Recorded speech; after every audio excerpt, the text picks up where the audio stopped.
Seigneur, ta parole est grande, elle demeure à jamais.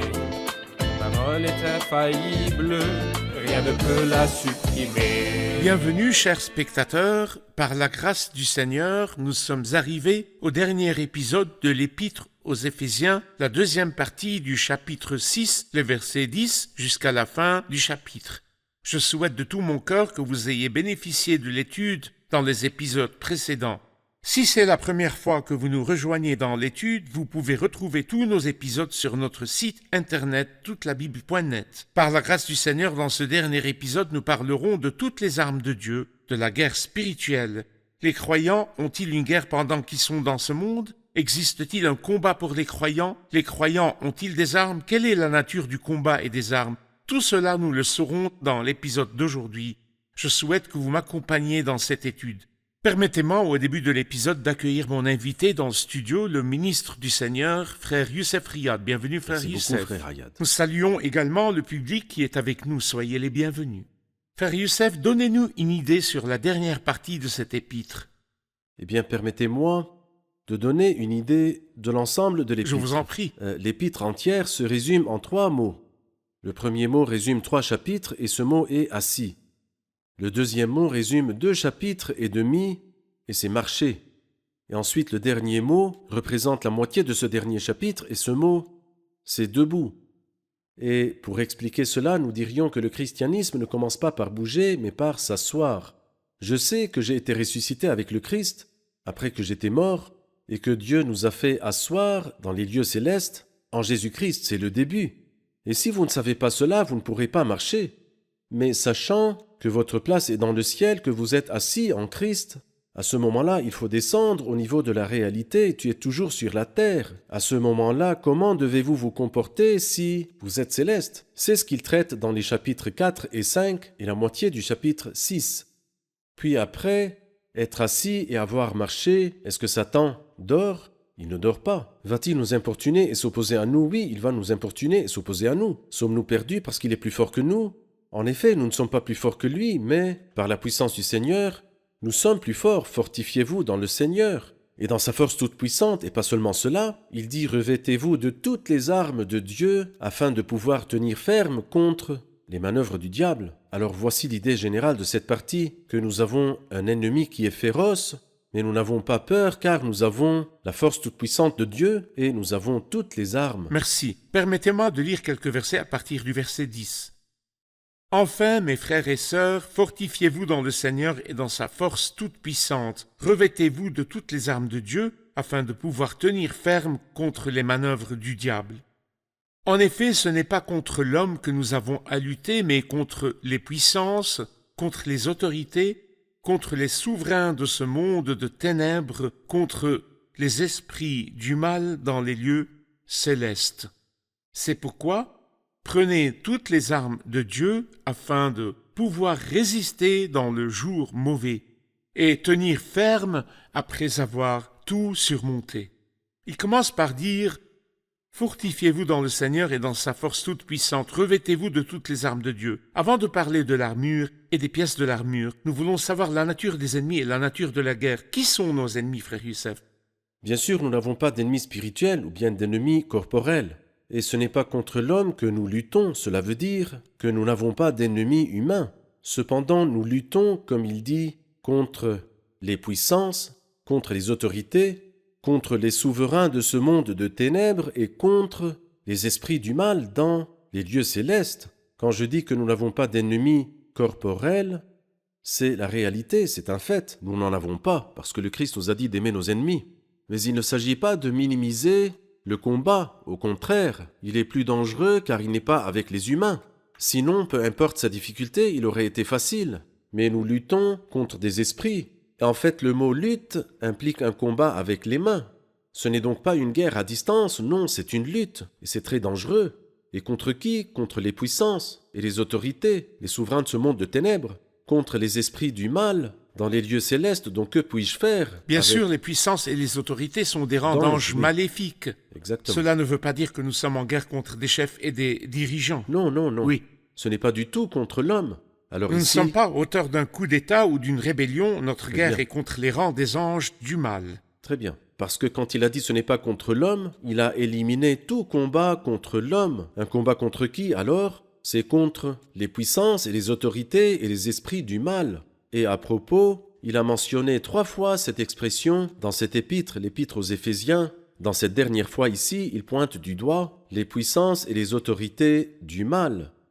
Dans le chapitre 3, lorsqu'il dit « Ainsi les dominations et les autorités dans les lieux célestes connaissent maintenant par le moyen de l'Église la sagesse infiniment variée de Dieu », il veut dire les anges qui sont élus, les anges qui Rends sont des justes, anges justes. les justes. Au chapitre 1, quand il dit « Au-dessus de toute domination, de toute autorité, de toute puissance, de toute souveraineté et de tout nom qui peut être nommé », il veut dire ceci et cela. Lorsque le Christ est ressuscité des morts, il est monté bien au-dessus de tous les cieux, au-dessus de toute domination et de toute autorité. Les dominations et les autorités au chapitre 1 contient donc ce groupe et l'autre. Quand je pense que nous n'avons aucune lutte dans le monde visible, même quand les gens nous détestent, brûlent nos maisons ou tuent nos enfants, nous n'avons pas de lutte contre eux. Notre lutte est contre ceux qui sont dans le monde invisible. Je me souviens d'un incident lorsque le Seigneur, béni soit son nom, dormait à l'arrière du bateau et les vagues s'écrasaient sur la barque. Le problème n'était pas les vagues, mais le vent qui les faisait bouger.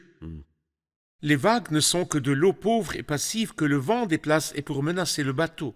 En fait, notre bateau est battu par les vagues qui nous entourent, par des terroristes, des tueurs et des haineux. Mais nous ressentons de la pitié pour eux car ce sont de pauvres gens entre les mains du plus grand ennemi. Les vents, l'esprit qui est actuellement à l'œuvre parmi les hommes rebelles. Nous allons faire une pause puis revenir pour continuer notre dialogue. Chers spectateurs, nous nous retrouverons après la pause. Restez à l'écoute.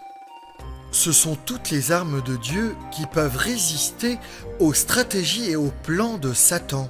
Ce dont nous avons besoin pour le vaincre est un système de contre-armure spirituelle. Il est donc très important que le soldat chrétien réalise qu'il ne combat pas un ennemi de chair et de sang. Nous n'avons donc pas à combattre des hommes, parce que l'ennemi est un ennemi spirituel et la bataille est spirituelle. Satan est l'ennemi de chaque croyant et le moyen de triompher de lui est dans l'obéissance au commandement qui nous dit de nous revêtir de toute l'armure de Dieu.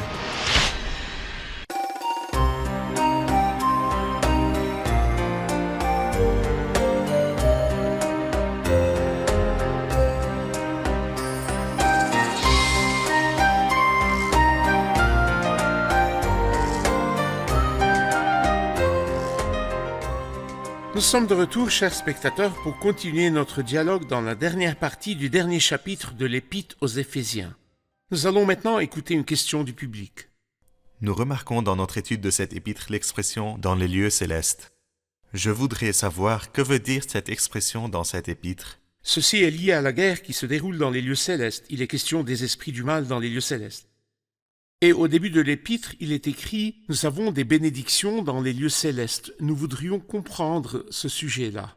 Eh bien, comme nous l'avons dit dans l'introduction de l'épître, les lieux célestes est une expression clé. C'est-à-dire que cette épître est l'épître des lieux célestes.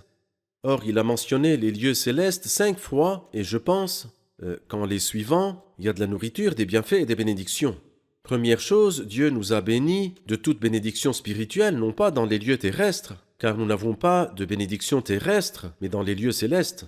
Et il nous dit que lorsque le Christ est mort et ressuscité, Dieu l'a fait asseoir à sa droite dans les lieux célestes. Ces 2 fois se trouvent au chapitre 1.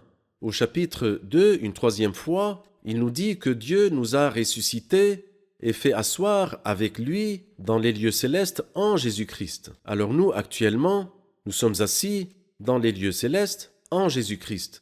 Parce que le Christ est dans les lieux célestes et notre bénédiction est dans les lieux célestes et nous sommes dans les lieux célestes. Ainsi les dominations et les autorités dans les lieux célestes connaissent maintenant, par le moyen de l'Église, la sagesse infiniment variée de Dieu. Ainsi le cercle de notre témoignage n'est pas seulement sur terre pour les humains, mais en plus nous enseignons aux anges dans les lieux célestes la sagesse infiniment variée de Dieu. Mais n'oublions pas que si nos bénédictions sont dans les lieux célestes et notre témoignage est dans les lieux célestes et nous sommes assis dans les lieux célestes, n'oublions pas que nos ennemis sont également dans les lieux célestes au même endroit, car nos bénédictions ne sont pas terrestres, et notre guerre n'est pas terrestre, et alors nos ennemis ne sont pas terrestres, mais plutôt nos bénédictions sont célestes. Il y a certains qui ont comparé le livre de Josué à l'épître aux Éphésiens. Dans Josué, il y a des bénédictions terrestres et des guerres terrestres, alors que dans l'épître aux Éphésiens, il y a des bénédictions célestes et par conséquent pas des guerres de possession. Ce ne sont pas des guerres avec l'épée, avec l'arc et la lance, pas des guerres matérielles, mais plutôt des guerres spirituelles, comme il le dit dans ce grand chapitre que nous sommes en train d'étudier. C'est bien que vous ayez mentionné que ce n'est pas une guerre pour accéder à un héritage. Oui, Je ne lutterai pas pour hériter, mais Oui. parce que j'ai Tout hérité, à fait. j'ai un héritage. Oui. Alors je combats pour profiter de ce que j'ai en héritage. Le christianisme ne m'apprend pas que je dois continuer à lutter sans cesse, alors peut-être que je pourrais atteindre l'héritage, ou peut-être pas, mais peut-être parce que pas. je l'ai atteint, C'est je juste. suis assis dans les lieux célestes et mes pieds sont sur la terre, ainsi je continue à jouir de cet héritage. très bien, Donc la guerre, c'est pour profiter de l'héritage. exactement. Et nous avons un concept dans la Bible selon lequel notre inimitié n'est pas contre le monde visible, mais contre la chair intérieure en nous, l'entité avec Oui. les mondes, le système du monde, et ici la guerre est contre les esprits du mal dans les lieux célestes. S'il vous plaît, donnez-nous une idée sur la partie à venir. Revêtez-vous de toutes les armes de Dieu. Qu'est-ce que les armes? On entend souvent parler d'armes, et le monde est maintenant en guerre armée.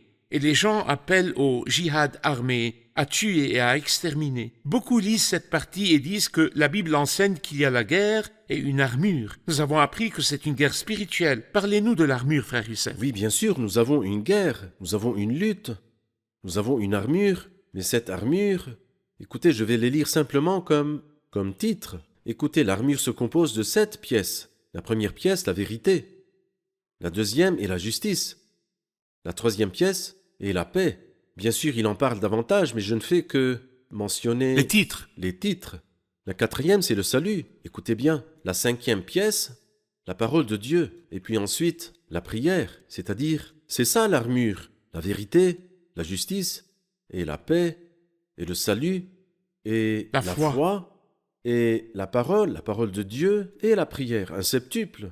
Mais qu'est-ce que c'est? Non pas des bombes, de la dynamite, ou d'explosion, ou de ceinture de détonation. Ce n'est pas du tout notre guerre, ce n'est pas le Christ, nous n'avons pas appris le Christ ainsi. Lorsque Pierre s'est trompé, quand il prit l'épée, le Christ le réprimanda aussitôt, et il répara ce qu'il avait fait. Quand il coupa l'oreille de quelqu'un en disant, il lui dit, tous ceux qui prendront l'épée mourront par l'épée, et nous voyons réellement des meurtriers assassinés. Et c'est la loi de Dieu. Si tu tues, tu seras tué. Nous-mêmes, nous ne tuerons pas. Nous sommes plutôt prêts à tout supporter pour le Christ et le Seigneur nous défendra par ses moyens merveilleux qui dépassent toute perception. Donc nous avons une guerre, oui, un combat à mener, oui. Avons-nous des armes, oui. Que sont-ils? La vérité, la justice, et la paix, et la foi, le salut, la parole de Dieu et la prière. L'un de ceux qui ont l'illusion d'être des penseurs, une fois, a accusé les églises d'être pleines d'armes et que les monastères sont pleins d'armes et que les chrétiens ont des armes. En fait, s'il voulait parler de toutes les armes de Dieu, alors les églises sont pleines d'armes spirituelles, De ce genre. de Bible sainte. Dans les églises, il y a des prières élevées et c'est l'arme efficace. Mais nous ne sommes pas ennemis des hommes et, par conséquent, ces armes ne sont pas efficaces contre ce genre d'ennemis. Ni la dynamite ni le meurtre ne réussit contre les esprits du mal. Ce qui fonctionne avec de tels ennemis, c'est la lutte armée de l'armure de Dieu. C'est J'ai vrai. besoin que vous nous donniez une idée sur certaines parties de l'armure. Cette Oui. partie a commencé avec C'est pourquoi prenez toutes les armes de Dieu, afin de pouvoir résister dans le jour mauvais. Avant de parler des parties, quel est le jour mauvais?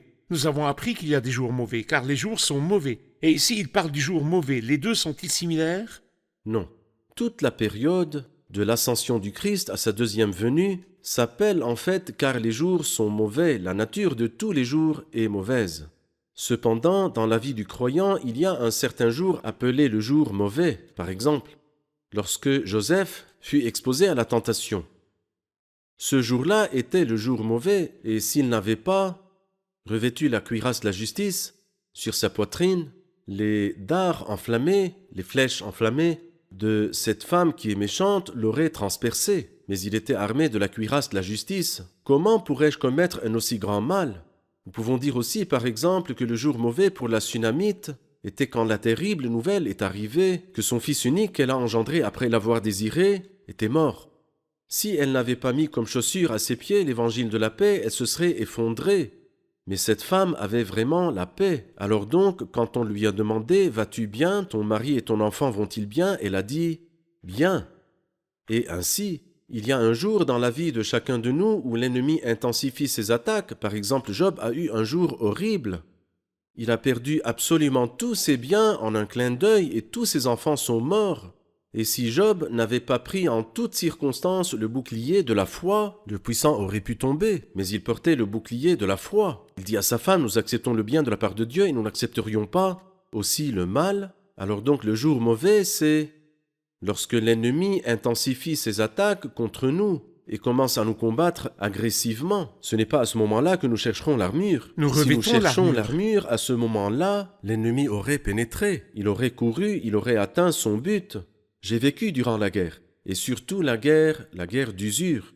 Et je sais que chaque fois qu'il y avait un danger de la part de l'ennemi, nous n'enlèverions pas nos vêtements, nous avions l'habitude de dormir tout en revêtant notre équipement militaire complet, pour que chaque fois que nous entendons l'appel, on ne commencerait pas à chercher les chaussures ou la ceinture à enfiler. Toutes les armes, nous sommes dans le combat, et à n'importe quel moment, nous pouvons entendre l'appel au combat. Je ne commencerai pas à chercher l'armure, je dois revêtir dès maintenant toutes les armes de Dieu, qui ne sont pas des armes, comme nous avons dit, de meurtre et de destruction, mais des armes de justice, de paix, de salut et ainsi de suite. D'accord. Allons au morceau de l'armure. Tenez donc ferme, ayez autour de votre taille la vérité en guise de ceinture, enfilez la cuirasse de la justice. J'ai besoin de votre commentaire sur ces deux pièces, la ceinture et la cuirasse de la justice. Eh bien, la ceinture est la ceinture militaire. Personne ne peut servir dans l'armée sans la ceinture, ça ne marche pas. La ceinture est ce qui serre la taille. Et pourquoi ? Eh bien, je serre la taille afin que je sois ferme et que je puisse fonctionner. Nous sommes en combat, nous ne devons pas dormir. Ce n'est pas un jeu, c'est une bataille. Ensuite, la cuirasse, la justice. La cuirasse est semblable à la ceinture par balles que portent les présidents lorsqu'ils sont susceptibles d'être tirés dessus par des balles. Donc vous devez couvrir la poitrine avec un bouclier métallique qui vous protège des flèches. La cuirasse que nous portons, c'est la justice. Pour être protégé contre les flèches enflammées du malin, comme Joseph qui portait la cuirasse de la justice. Alors ces flèches du mal ne pouvaient pas pénétrer. Puis il dit, mettez comme chaussure à vos pieds le zèle pour annoncer l'évangile de paix. Prenez en toutes circonstances le bouclier de la foi. Quel est le zèle pour annoncer l'évangile de paix et le bouclier de la foi? Eh bien, c'est que vous ayez toujours la paix intérieure et de la rayonner aux gens qui vous entourent lorsque vous êtes au milieu d'eux. Ça, c'est le zèle pour annoncer l'évangile de la paix.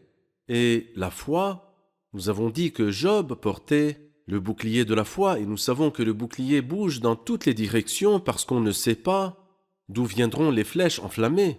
Je tiens le bouclier dans la main, je mets la cuirasse, mais je tiens le bouclier et je le déplace dans toutes les directions. Partout où les flèches enflammées viennent, j'ai le bouclier de la foi, la confiance paisible en Dieu. Paul dit, si Dieu est pour nous, qui sera contre nous? Le bouclier de la foi avec lequel vous pourrez éteindre toutes les flèches enflammées du mal. Enflammé. On dit que ce bouclier était recouvert d'une épaisse couche de cuir extensible pour éteindre les flèches enflammées. En fait, bien souvent, nous recevons des flèches enflammées qui remettent en question la bonté de Dieu alors que nous traversons des circonstances difficiles. Job dit, nous acceptons le bien de la part de Dieu et nous n'accepterions pas aussi le mal. Que le nom de l'Éternel soit béni. Ainsi, le bouclier de la foi, la confiance en Dieu, éteint toutes les flèches enflammées du malin. Eh bien, cet ennemi féroce causa des malheurs à Job et s'est dirigé directement vers Job pour le faire douter. Bien sûr, c'était sa chance. Lorsque tous les enfants meurent en un instant et lorsque tous les biens sont perdus, où est ce Dieu que tu adores? Alors Satan crée la calamité et puis il vient accuser Dieu devant nous. D'accord, nous allons faire une pause et revenir pour continuer notre dialogue. Chers spectateurs, je vous retrouve après la pause. Restez à l'écoute.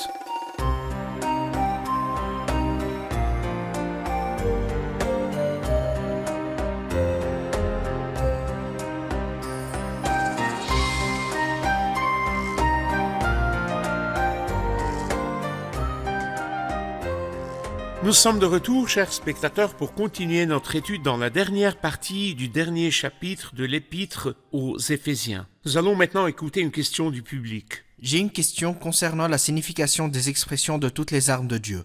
Quand il dit la vérité en guise de ceinture, la vérité signifie-t-elle l'honnêteté ou bien la parole de Dieu? Quand il dit Enfiler la cuirasse de la justice, veut-il dire la justification ou bien une vie juste et un comportement pieux? C'est une question importante. Allez-y, frère Youssef. La vérité, c'est la parole de Dieu. Le Christ dit dans Jean 17, « Consacre-les par ta vérité, ta parole est vérité. » Comment mettre la vérité en guise de ceinture? Je donne un exemple pour clarifier. Daniel, des délices lui ont été offertes. Des délices signifie des choses délicieuses, agréables. Mais il avait la vérité, la parole de Dieu. Ces choses-là sont contraires à la loi. Même si elles sont délicieuses, il s'en est passé. Alors donc Daniel saignait sa taille, ses émotions. Je ne vais pas accepter ces délices car elles sont contraires à la parole de Dieu. Alors donc Daniel a triomphé lorsqu'il a ceint ses reins de la vérité. Et la justice n'est pas la justice que nous avons reçue en don de Dieu, mais la justice pratique. Et comme je l'ai dit tout à l'heure, Joseph avait la cuirasse de la justice pratique. Ce n'est pas la justice que chacun de nous porte comme étant une robe. Quand il dit « m'a couvert du manteau de la justice », c'est la justice de la stature. Mais parce que nous sommes dans une bataille, nous avons besoin de la justice pratique dans nos vies et dans notre comportement, tout comme Joseph, qui a rejeté le péché. D'accord. Ensuite, au verset 17, il dit « Faites aussi bon accueil au casque du salut et à l'épée de l'esprit, c'est-à-dire la parole de Dieu. » Que veut-il dire par le casque du salut? Le casque du salut, ici, il ne s'adresse pas aux pécheurs, car ce sont des saints. Alors donc, nous devons être sûrs, nous devons comprendre, à propos du salut, que Dieu nous a sauvés, et que Dieu nous sauve, et que Dieu nous sauvera. C'est-à-dire, l'apôtre Paul nous dit ainsi qu'il nous a délivrés de la mort, qu'il nous en délivre encore. Oui, nous avons en lui cette espérance qu'il nous en délivrera encore. Il dit, c'est ainsi que j'ai été délivré de la gueule du lion, et le Seigneur me délivrera de toute œuvre mauvaise et me sauvera pour me faire entrer dans son royaume céleste. Alors le salut est celui que le Christ nous a promis. Et lorsque j'entre dans la bataille, pendant que ma tête est protégée par le casque du salut, je serai en pleine paix, sans aucun doute, en ce qui concerne ma destinée éternelle. J'ai la certitude du salut. La certitude Exactement. du salut. Il parle de l'épée de l'esprit qui est la parole de Dieu. Il est connu que l'épée est la pièce principale de toute guerre et nous entendons souvent parler de la rapière qui tue et coupe le cou des gens et les décapite. Mais quelle est l'épée ici, frère Youssef? Eh bien, je pense que si nous aimerions donner l'exemple de quelqu'un qui a triomphé avec l'épée de l'esprit, c'est le Christ. Comment a-t-il triomphé de Satan dans le désert? 3 fois, il est écrit. Et comment a-t-il pu surmonter les gens qui étaient poussés par Satan? Vous êtes dans l'erreur parce que vous ne connaissez ni les Écritures, ni la puissance de Dieu, vous ne connaissez pas les Écritures. Ainsi, la parole de Dieu est l'épée avec laquelle nous répondons. Et en fait, c'est la seule pièce d'attaque. Cela veut dire si nous attaquons avec la parole de Dieu. D'accord. Alors si le tentateur vient pour éprouver les saints et dit à l'un d'eux « Où iras-tu et que feront tes enfants après toi ?» il devrait tenir l'épée et lui dire « J'ai été jeune, j'ai vieilli, et je n'ai pas vu le juste être abandonné, ni ses descendants mendier leur pain. » S'il vient dans les circonstances que nous vivons actuellement et me dit « Les ennemis sont partout et peut-être qu'ils t'éradiqueront, et moi je suis avec vous tous les jours jusqu'à la fin du monde. » Alors quand la parole est entre nos mains, nous pouvons combattre et vaincre. Tout à fait. La dernière pièce, faite en tout temps par l'Esprit toutes sortes de prières et de supplications. Veillez à cela avec une entière persévérance. La dernière pièce, frère Youssef, comment la prière peut-elle être efficace dans le combat spirituel? La prière, ce n'est pas lorsque nous entrons en tentation, mais plutôt prier pour ne pas céder à la tentation. Quand je suis préoccupé par l'œuvre du Seigneur et préoccupé par le ministère du Seigneur et je prie pour les saints, pour moi-même et pour ma maison, lorsque je suis dans une prière continue, je suis connecté au centre de commande. Si le soldat perd le contact ou n'est pas connecté au centre de commande, il sera sûrement vaincu. Même s'il est équipé de toutes les armes. Même s'il est équipé de toutes les armes, il ne saura pas s'il doit avancer, se retirer ou rester sur place. Mais nous sommes connectés au centre de commande et le commandant suprême est celui qui nous dit d'avancer ou faire ceci ou faire cela. Quand il a parlé de la prière, il a dit « veillant à cela avec une entière persévérance et en priant pour tous les saints, priez pour moi, priez pour tous les croyants, priez pour nous-mêmes, priez pour les ministres. » Parlez-nous durant ces dernières secondes de la façon de prier pour les croyants et pour les ministres et pour ceux qui travaillent à l'œuvre du Seigneur. L'apôtre Paul, depuis sa prison, ici, écrit une épître de la prison. Et nous remarquons que dans toutes les épîtres de prison, il dit « Je me souviens de vous dans mes prières. Je plie les genoux devant le Père de notre Seigneur Jésus-Christ. Je prie que le Dieu de notre Seigneur Jésus-Christ. » Alors donc l'apôtre Paul prie pour tous les saints. et il demande qu'on prie pour lui aussi. Donc tout comme il prie, il a aussi besoin de prière. Donc il n'y a aucun d'entre nous, aussi élevé soit-il spirituellement, qui n'ait pas besoin de la prière de ses frères croyants. N'importe quel ambassadeur est accueilli dans le corps diplomatique. Et pendant que cet ambassadeur est enchaîné, il a dit « C'est pour lui que je suis ambassadeur dans les chaînes ». Que voyez-vous dans le titre et l'état de Paul ? Eh bien, je vois que même si les chaînes sont dans ses mains, il ne se sent pas du tout coupable d'être un criminel, ou bien que sa chance est misérable et mauvaise, mais qu'il est ambassadeur, parce que justement, à travers ces chaînes-là, il a atteint des endroits qu'il n'aurait pas pu atteindre. Dans Philippiens 1,12, je désire que vous le sachiez, frères et sœurs, ce qui m'est arrivé a plutôt contribué au progrès de l'Évangile. Je suis arrivé à la maison d'État et les saints qui sont dans la maison de César ont entendu l'Évangile. Je vais lire les 2 derniers versets de l'épître et je prendrai un dernier commentaire de votre part. Verset 23. Que la paix et l'amour avec la foi soient donnés aux frères et sœurs de la part de Dieu le Père et du Seigneur Jésus-Christ. Que la grâce soit avec vous ceux qui aiment notre Seigneur Jésus-Christ d'un amour que rien ne peut corrompre. Que voyons-nous là-dedans ? Eh bien, mon commentaire au verset 23 est que l'amour sans la foi ne vaut rien du tout, et la foi sans l'amour ne vaut rien du tout non plus. Et dans le verset 24, que la grâce soit avec tous ceux qui aiment notre Seigneur Jésus-Christ d'un amour que rien ne peut corrompre, c'est-à-dire fidèlement. Que la grâce soit avec eux, et d'un autre côté, il n'y a absolument pas de grâce. À la fin de 1 Corinthiens au chapitre 16, l'apôtre Paul dit « Si quelqu'un n'aime pas le Seigneur Jésus-Christ, qu'il soit maudit. Anathème, maudit, privé de toute bénédiction. » D'accord, celui qui n'aime pas le Seigneur Jésus-Christ pourrait montrer un intérêt apparent à lui et une reconnaissance apparente envers lui en tant qu'enseignant, ou prophète ou homme de réforme, mais en niant la seigneurie et la divinité du Christ, celui-là n'aime pas le Seigneur Jésus-Christ. Celui qui aime le Seigneur Jésus en toute sincérité le reconnaît comme Seigneur et Sauveur. Merci frère Youssef, nous sommes arrivés à la fin de l'épisode et à la fin de l'épître. J'ai pris grand plaisir à étudier avec vous. Que le Seigneur vous bénisse. Nous allons revoir l'épisode avec l'audience. Qu'avons-nous appris de l'épisode et de l'épître ? Tous les saints mentionnés dans la Bible qui ont conservé toutes les armes de Dieu, le Seigneur les a vénérés et honorés. Il les a même rendus victorieux sur leurs ennemis. Très bien.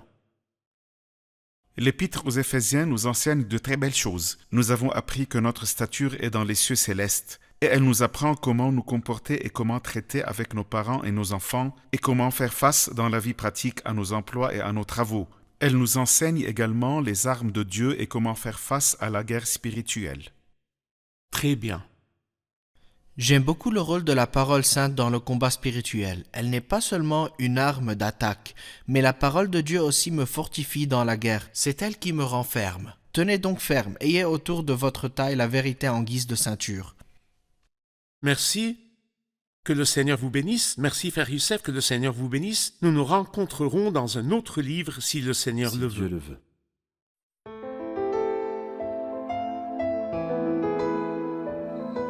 Seigneur, ta parole est grande, elle demeure à jamais. Ta parole est infaillible, rien ne peut la supprimer.